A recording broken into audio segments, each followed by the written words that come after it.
Waspada terhadap nabi dan guru palsu. Sebagaimana nabi-nabi palsu dahulu tampil di tengah-tengah umat Allah, demikian pula di antara kamu akan ada guru-guru palsu.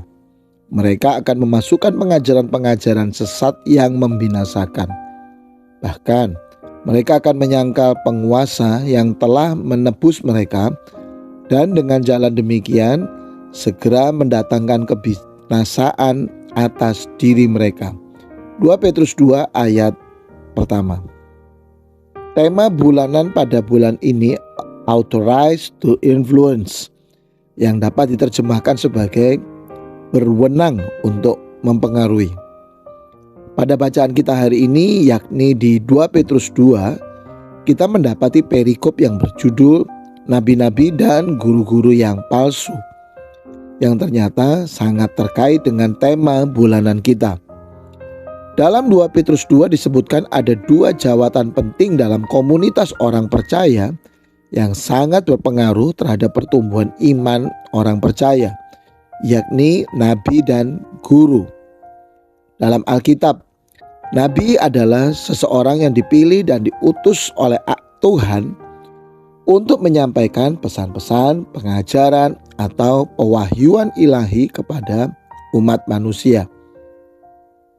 Para nabi berfungsi sebagai perantara antara Tuhan dan umatnya untuk mengingatkan umat tentang kebenaran moral, konsekuensi dosa, dan memberikan pengharapan akan janji-janji Tuhan. Sedangkan jawatan guru dalam Alkitab sering merujuk pada pengajar atau pemimpin rohani yang memberikan pengajaran mengenai kebenaran agama dan ajaran moral kepada orang lain.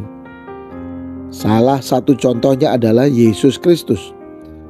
Karunia pengajaran menurut Alkitab adalah salah satu dari karunia-karunia Roh Kudus yang diberikan kepada orang percaya untuk memperkuat dan membangun gereja. Karunia ini melibatkan kemampuan untuk mengajarkan dan menjelaskan kebenaran-kebenaran rohani, Alkitab, dan prinsip-prinsip iman kepada orang lain dengan cara yang jelas dan mudah dimengerti secara praktis dalam kehidupan sehari-hari. Dalam bacaan kita hari ini di 2 Petrus 2 dapat disimpulkan bahwa nabi palsu dan guru palsu merujuk kepada individu-individu yang menyebarkan ajaran-ajaran yang sesat atau bertentangan dengan kebenaran yang diwahyukan oleh Tuhan.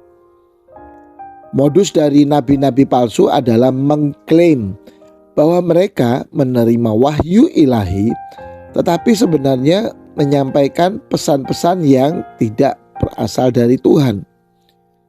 Mereka bisa menjadi pemimpin agama palsu atau mengajarkan ajaran-ajaran yang bertentangan dengan Alkitab.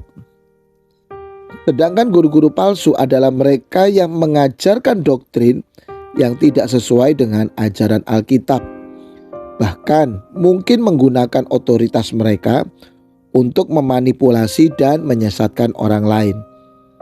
Mereka bisa mencoba mengubah atau menyesatkan makna teks-teks Alkitab dan dicocok-cocokkan dengan kesimpulan yang sesat untuk tujuan mereka sendiri atau untuk memperoleh keuntungan pribadi. Dengan modus menyampaikan wahyu dan pengajaran yang seakan-akan berasal dari Tuhan, namun ternyata sesat, para nabi dan guru palsu memiliki kemampuan juga untuk mempengaruhi orang Kristen untuk menjadi sesat, sehingga akhirnya bukan menjadi percaya dan beriman kepada Kristus, tapi malah menyangkali Kristus. Dan ternyata saat ini kita dapat menemukan dengan mudah keberadaan para nabi dan guru-guru palsu, khususnya lewat konten-konten di media sosial. Oleh sebab itu kita harus berhati-hati dan selalu menguji setiap pewahyuan dan pengajaran yang kita terima. Jika tidak, maka kita akan tersesat dan masuk ke dalam kebinasaan. Jangan mudah percaya kepada setiap pewahyuan dan pengajaran yang mengaku sumber dari Tuhan, tapi ujilah selalu berdasarkan Alkitab dan buah-buahnya. Orang bijak tidak akan pernah dipengaruhi oleh nabi palsu yang menipu, tetapi orang bodoh dan picik akan menghormati nabi palsu seperti mereka menghormati dewa. R.J. Intindola, penulis Amerika.